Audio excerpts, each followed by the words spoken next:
someone in Guitar Center. I said, you were mean to me last time when I used the guitar. I was walking out and you got really rude. Because you sure it was me? I go, you know who I am. That's what and I started laughing. I go, now there's gonna be photographers that are gonna run in, start taking photos of you, and lawyers will be drawn. What will you eat, my friend? What will you eat? I say, you must eat your chicken protein.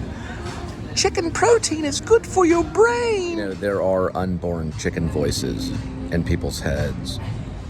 The unborn chicken voices in my head. You know, it's a lyric from Paranoid Android. Unborn chicken voices in my head.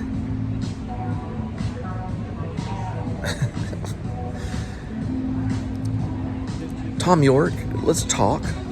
What's going on with the chickens? It's the unborn beer voices that are in your head, really. They were super quick. Super duper quick. Kind of like Tom York doing the exercise head, you know? And it's another thing that's funny about Tom York, too. A lot of people can't do that stuff. If you do that for like 3 or 4 minutes, big time headache. And not only that, your neck gets sore. It is insane, as in crazegan. Crazegan means crazy again. Crazegan. Should write a song about crazegan. Ooh, soundproof. This is when things get very damp. You can smell the dampness. And then it gets very, very quiet. Watch.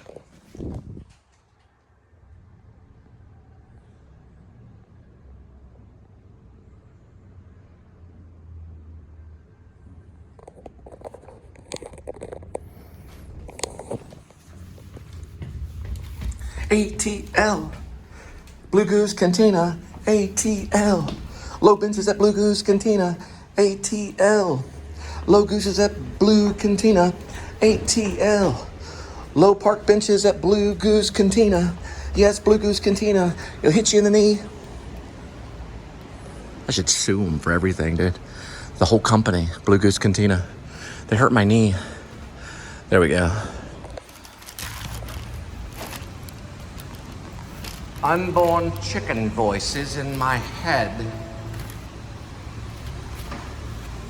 Open trunk. You know what? I'm not going to use that. Now, everybody has the right to write their own lyrics. Here we go. Meow. There's my recording equipment.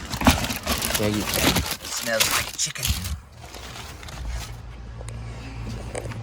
Somebody's talking on the radio.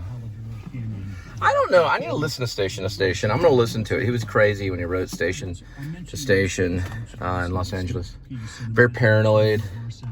He thought there was demons in his swimming pool. I think he was doing like a half a bag of cocaine a day. Pretty much enough to kill you. It was mostly coke is what they said. He did talk about it. They did interview him. And he did admit that he really did think there was demons in the swimming pool in his apartment. Or actually, it wasn't an apartment, it was a house. It was a house that had a swimming pool. Sorry, I got it mixed up. It was a house that he was living in Los Angeles, recording Station to Station, which isn't necessarily his best, but it's also pretty good. His best is the Mercury recordings. If you listen to the Mercury recordings, those are his very best. He recorded it in a studio, I think on a bed. I heard it was on a mattress when he recorded it with a mic with some other guitar player. They were just messing around. They came up with I Am 5, or Bowie came up with I Am 5, or 5 years or something like that. No, it was I Am 5. 5 years was way later, but I Am 5. He also came up with a song called Space Oddity. They use a special device that you blow in, and it makes a long kind of noise. And this is after his days of doing mime. Very much, very true, right, Bowie? Bowie, a spirit animal now. Yes, I am. How would Bowie'd be like, but you gotta say, you remind me of the Babe. What Babe? The babe with the power. What power? The power of voodoo. Hoodoo, you do what? Remind me of the babe. I saw my baby. Trying hard as babe could cry. Anyway. All right. We're at 4.2 miles on this drop-off of Doc B's. We'll be there in 13 minutes. It'll be 6:37 on the arrival time. So here's some ideas for my next album, because I do have more than one album. I know I have 3 on Drupal, and then all the track stuff on SoundCloud. I'll have to come up with an album name for that. Probably SoundCloud Studio Theater, SoundCloud Studio Theater Group, or something like that will be the name of all of those songs on SoundCloud. Now, we're going to have a name for Drupal. So we have 3 names on Drupal. It's under Cole Spivey. But my next album, I think I'm going to call it Fell From the Sky. Because in this song that I wrote just today, I wrote it a few weeks ago, but I worked on it today and recorded it. He says, I fell from space. I fell from space. I left this race. I lost all grace when I saw your face. And we did some versions of it today on in Zoom. I think the lady I recorded with, she does lessons there. She does lessons with Guitar Center. They're vocal lessons. Pretty interesting. She had a pretty interesting voice. For a 60-year-old, it was a pretty interesting little session. Don't know who she was. She responded to an ad that I placed in Guitar Center I was looking for backup vocals for this band that I'm creating. But anyway, the album will be called Fell From Sky. Fell From the Sky is the name of the album. A magnolia tree means from the sky. Maybe have like a magnolia tree. I did take a photo of a magnolia tree on my hike today. But it Fell From the Sky is the name of the album. And it's got a few songs on there now, even from the Cole and Linda Filmmaker Band. That would be on some of that too. It'd be listed as the Cole and Linda Filmmaker Band, Fell From the Sky. And then Cole Spivey's name would be on there. Groovy. I think it went like this. It went, I fell from space. I lost this race.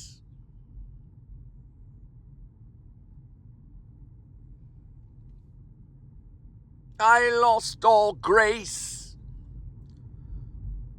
when I saw your face. That kind of thing. Right, Bowie fans, I am now listening to Station to Station, when David Bowie hallucinated and saw demons in his pool and decided to exorcise the demons from his pool. Here we go, 13mm. I fell from space.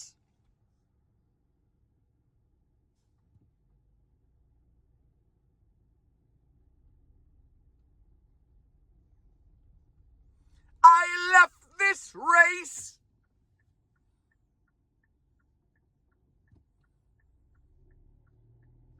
I lost all grace when I saw your face. Got to realize that today you could be a small musician that could be sought after, being on SoundCloud. And then if you get on Spotify, hallelujah. And if you get on Apple Music, more power to you, you know. But not everybody is going to do that. And people are going to sought after. They're going to see if they can get a hold of musicians that are, like, let's say, maybe only on SoundCloud or maybe only on Bandcamp. And they'll buy their music, okay? Because you're a special jewel, right? If you're on everything, then you're a commercial mess, you know.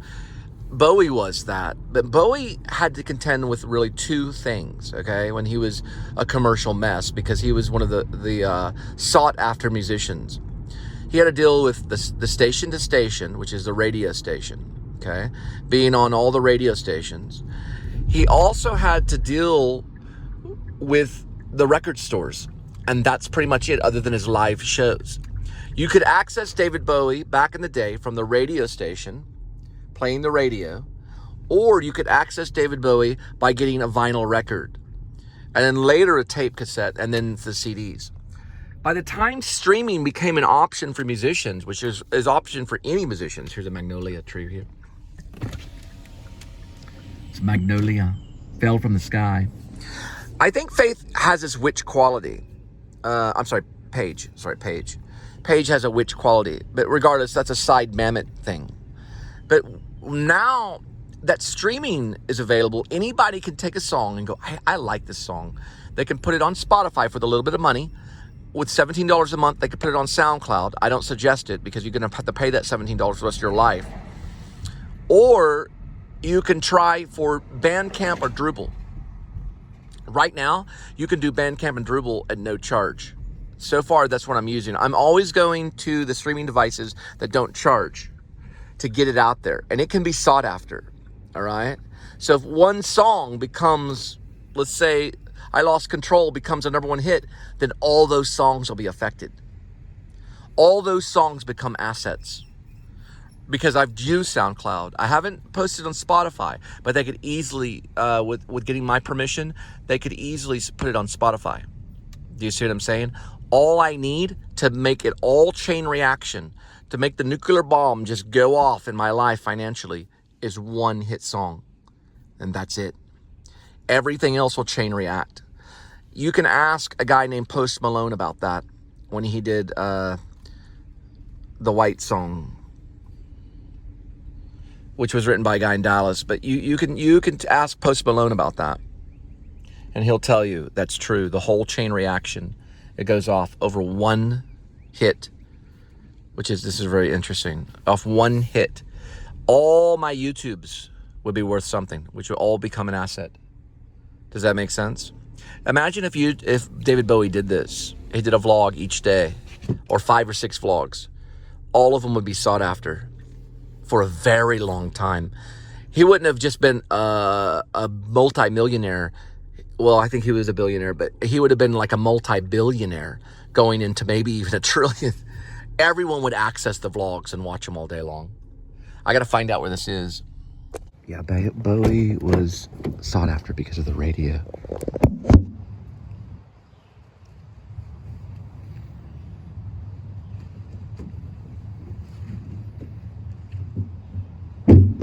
My stuff is just like a time bomb, just awaiting, because there's so much of it out there. I have tons of stuff out there. We're talking like 600 songs just on SoundCloud.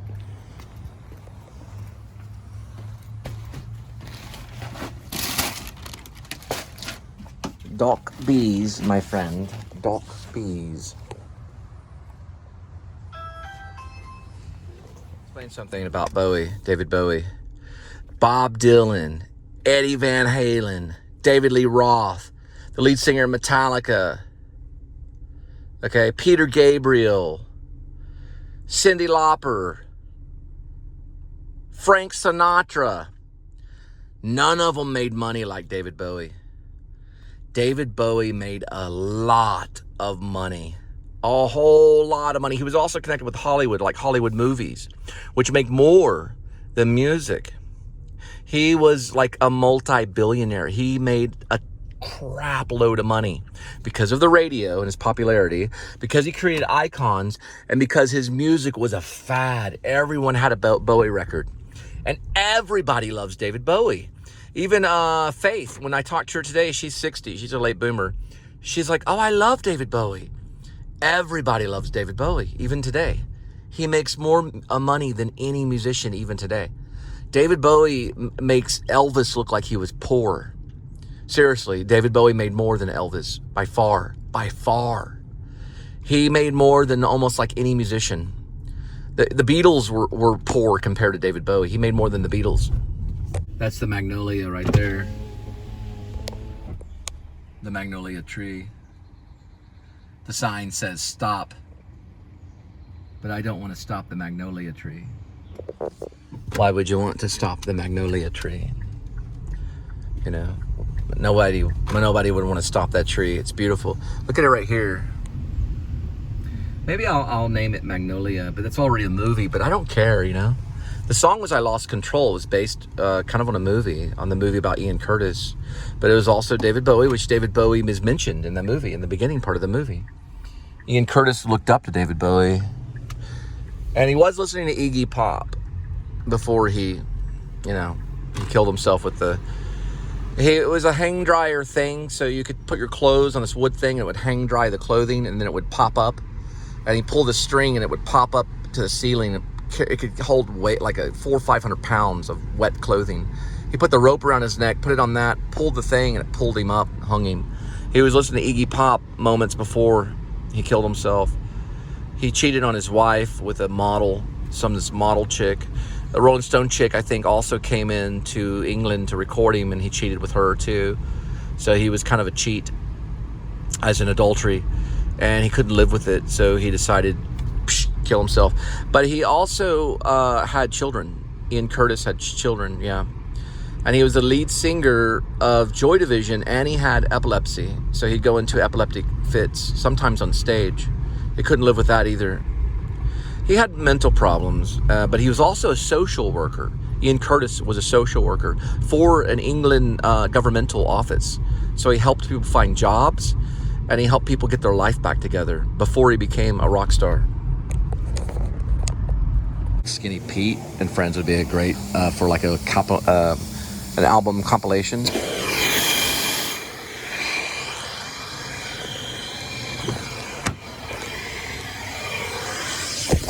Let's clean.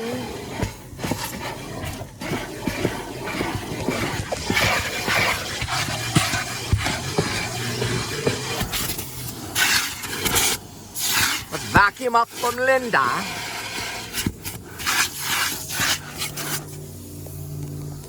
Clean all the dirt out of your car. Oh my God.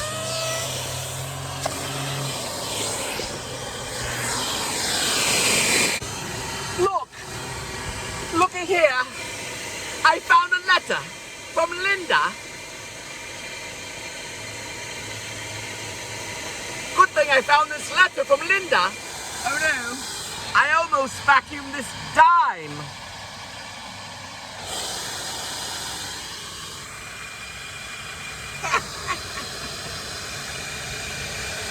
A dime. I found the dime.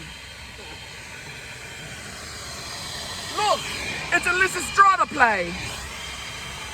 I'm gonna give this lady a card. She looks pretty rough. We're on Hewland Street right here. I'll try to show you where I'm at. This is Hewland Street. This is I-30, which is a major highway. We're dealing with this right here. This is a very common spot on Hewland Street. It's very common for problems. My sister's a nurse, so yeah. I told her my sister's a nurse and maybe she can reach her. I don't know how much my sister, she's kind of a famous nurse. Well, she's been on some magazines, but I don't know what, my sister might know a social worker, because usually social workers, let me go this way. This is like the craziest drop here.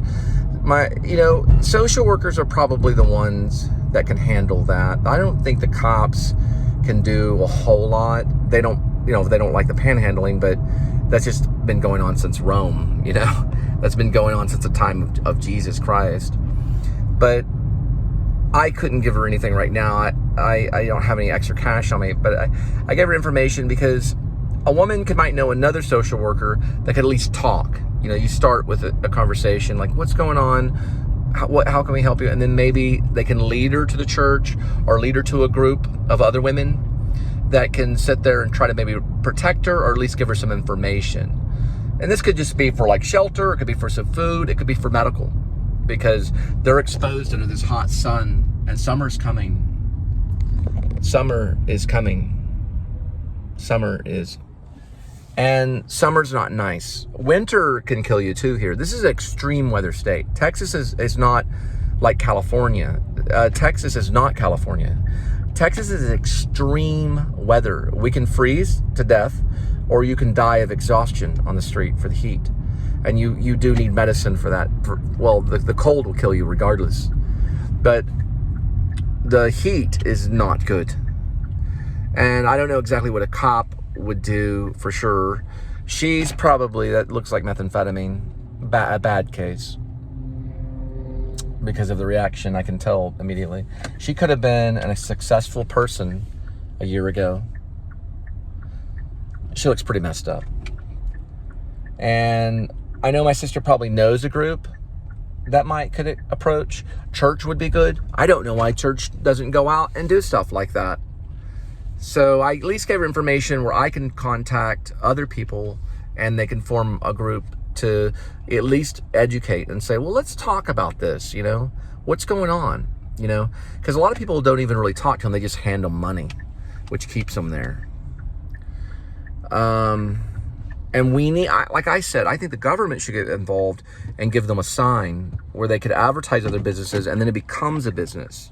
They're just advertising, simply give me money. Okay, well, that makes sense, okay? Advertising the flow of money, which isn't really advertising anything. If they're advertising a local business that's nearby, then they can get them on an app where money can go into the app and they can help them either stay off the street or can help them in some way. And when they hold the sign, it has like a timer on it, an internal timer. And a business can make money off of that because they have them already holding signs anyway. They can launch a W-2 inside the app, get their information. But simply just going, give me money, you know, that is one thing, and we understand charity is good. But we also want to say, well, what else can we do? You know, what else, you know? I mean, I understand if she's in a bad situation, she can't do yard work. Or maybe she's in a bad situation and she can't, like, let's say, clean bathrooms or do office work or be a typist or something, you know, if she's in a bad situation like that. But you have a bag on the side of the road and it's obviously going right to her addiction. So she's given up on that part of life, the civil part, and at least give her a sign that will advertise a business, and then it goes into an app and then it gains money that way, you know, because then she's doing something constructive for another business. So then that money can flow to her and then she can get in control. Now, substance abuse, a nurse would be able to maybe say something and say, listen, there's something that we can give you. There's something we can help you with. There's a facility that's out there for you where you can go to this facility and get off of your addiction, whether it be wine, alcohol, methamphetamine, and even harder if that was a heroin case. Their skin was peeling and it looked like there was needle marks. It is a very, very sad world. And I think just giving money only is not the only answer. Money is not a spiritual thing. It's the opposite of that. Money's not a good thing. It's the opposite of that. Yes, we have to have it, but not for just an addiction. Not just for an addiction. Even though somewhere along the line, somewhere down the line, we seem to be addicted to at least something, even if it's spiritualism. Which I don't think you can be addicted to God. I don't think that you can be addicted to Jesus Christ. I think Jesus Christ is essential. He's more than an addiction. He's part of what's making you good. So my ATL, my knees, you know, it's doing okay. I mean, it just feels a little funky, but it's not like an aggregating pain. And I was able to get 4.9 miles today. Other day it was 5.3. So 4.9 is still pretty good. And when I did the 13.4 miles, I was jogging and walking. It really didn't hurt that much. So I think it was just bruised. It's like a bruised ATL. I don't think it's a major thing. But I have to be careful because my body is my tool. It is like it's a system. It's also a method, I would say. And the body is also an instrument. It's an instrument and a vehicle, but it's also an instrument that helps me in work and the things that I may do. Even if I go to Guitar Center to record a song, it's still an instrument. And even if I pick up a package at Uncle Julio's to drop at your doorstep, I'm still using an instrument that I have to use maintenance on. You know, there's a maintenance aspect to the program too. Let me look at this right here at Uncle Julio's. They're pretty cool. Sometimes a little grumpy, and they do forget to give you the itemized payment price. So we have to have the payment price.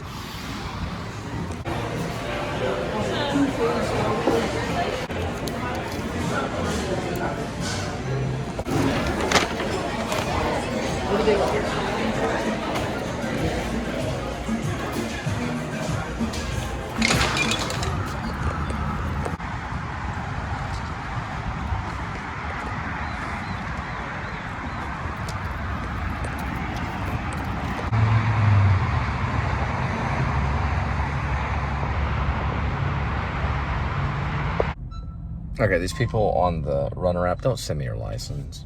That's not gonna work. Just don't do it. Don't send me your license. You know, that's just ridiculous. She sent me her license. Oh gosh, because this probably has margaritas in it. Don't send me the license. I have to do it in person. You know, someone can get a hold of their mother's license and send it. It's underage. I'll have to. I can't do the drop. At least it's in person. It's not gonna be. It's not gonna work. Photos aren't gonna work. It's got to be in-person ID. Okay. So just answer the door. Be polite. I'll be polite. And then you'll get your food, and don't just send me your license. You know. So embarrassing. That's okay. I understand. She wants her margaritas. It's Mexican food. I fell from space. I left this race when I lost my grace. When I saw your face. Anyway, check out the new song. It'll be posted tomorrow. We'll talk about I Lost Control, the song. Once known as Annie Jackson, Angela, who got a hold of Angel when Angel and I were married, and I was working on our third child. But a child is a generation. They're like many children because we're all children of God. And I don't mean to be mean, but she got in touch with Linda and is calling me a killer and the whole thing. You know, Channing Freelove was killed by 2 black men, and they were hired by the mafia, or the Mexican mafia, or a version of the Mexican mafia, to kill Channing Freelove and Melanie. And they got busted, and they're serving. They should have got the death penalty. But it was a drug hit. And Annie, I know she's involved in drugs, and I know she needs to learn the right path, the straight and narrow. And lying about other people is breaking one of the 10 commandments, which makes God very angry. I think it's the last 10 commandment. Do not bear false witness about your neighbor or people that you know, which is what she just did. And she's trying to aggravate Linda and all this stuff, turn Linda against me. Now, here's the thing is, she did the same thing with Angel. That's why I'm speaking out against her. When Angel and I were sitting there and I was about to go to work at the bank, all of a sudden she pops up on Facebook and starts saying this weird stuff. I think she was actually married at the time. I don't think she is now. But she started saying all this weird stuff, and I said, Angel, don't pay attention to it. Don't pay any attention to it. Because she got a hold of me. Now, she did abort my child. She did do that. She told me that when I left to Maine. She wanted everybody to know. And I was going to go onto the media and tell everybody, look, I don't want you to abort my child. Because abortion now is evil. So, see, the thing is Annie cannot do what she did now because they changed the laws. So she cannot get pregnant and then abort my child. She can no longer do that. But she did that back in 2011. And she aborted the child, which is evil. So she committed abortion. And now they don't stop because they get a taste of what they can do to somebody. And they keep going and on, going. And that's why they're going to stop abortion. That's why they're going to put women in prison for abortion. Same thing with the doctors too. The doctors will be put in prison too. And that's probably why the doctor attacked me too when we were at South Lake. So it's not just the person that's going to be put in prison for the abortion, the pregnant woman. She'll be put in prison for abortion, but it'll also be the doctor. Because we consider it nothing but murder. And if you know of a murderer, speak out. Because Annie, known as Annie Jackson, she killed a child of mine. It was an unborn baby that she chose to kill and abort. And I have the right to believe that it's murder. I have the right to believe that she's a murderer. And she needs to ask God for forgiveness for murdering. I do forgive you for murder, but you have to ask God to forgive you. Because God's the one that can punish you. And God can also punish you by bearing false witness against thy neighbor. And she told me that she got an abortion. I don't have physical proof of it, but that's what she told me because she wanted me to know that she wanted to murder. So I am reporting her. Her name is Angela Johnson. She's also was known as Annie Jackson, and I'm reporting her. Men2 were a movement. We're here to protect you. There's right here, that's the magnolia tree.